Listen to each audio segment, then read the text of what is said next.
Urwaruka rugendana ubumuga canke rw'amikoro make rurenga ijana ruva mu mice itandukanye rurafise ico ruterera mw'iterambere.Bivugwa na Dr Georges Gahungu wo mw'ishirahamwe FNUAP rijejwe igwirirana ry'abantu ni mu ruganda rw'imisi rwatunganijwe kuri urwo rwaruka mu ntara ya Gitega kuri wakabiri igenekerezo rya 15 kigarama 2020 mu ntumbero yo gufasha urwo rwaruka kwitunganiriza imigambi y'iterambere. Hariho abanyamwema, hariho abatumva, batavuga, hariho bafise ubumuga, bafise ingorane zo gutambuka, eka harimo n'abandi bava no mu mugwi novuga usa n'uwakumiriwe canke wikumiriye, bava mu mugwi twafashe novuga urwaruka n'imiyabaga bava mu mice twosa nuko ariyo tubona yoba yarasigaye inyuma gatoyi kugira ngo tubashire ku rugero rumwe n'abandi mu bijanye no kubigisha ibijanye cyane n'iterambere, dufatiye ku ntumbero igihugu cihaye, intumbero yuko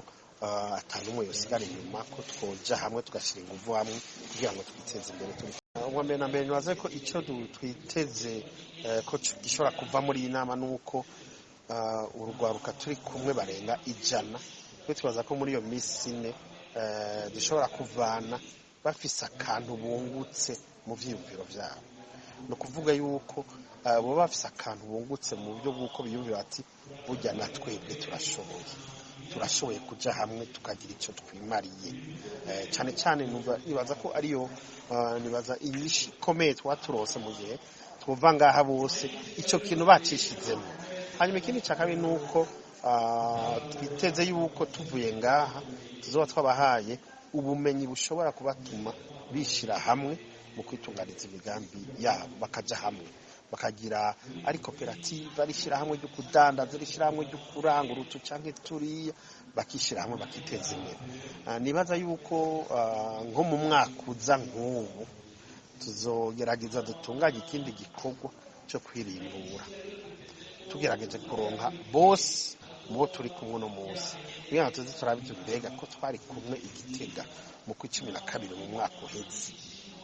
Ubu tugeze kukiye aho tuzobona bitagenze neza, tugorore kugira ngo twese hamwe dufashe urugwaruka n'imiyabaga rw'abarundi biteze imbere nk'abandi. Umuntu yibaza umuntu yofatira ko mu gutera kamo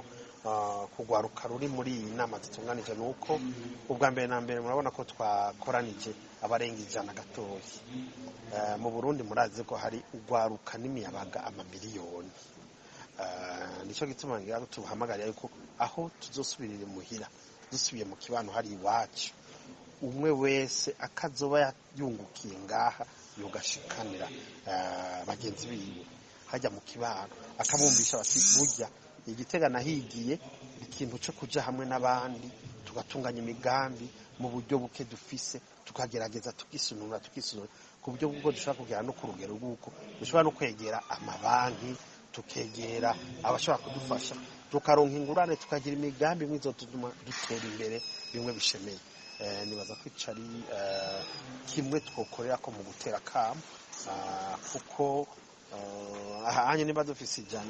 umwe wese agiye agakora kuri 10 tuzoba twakwije 1000 mu mwanya mutoya.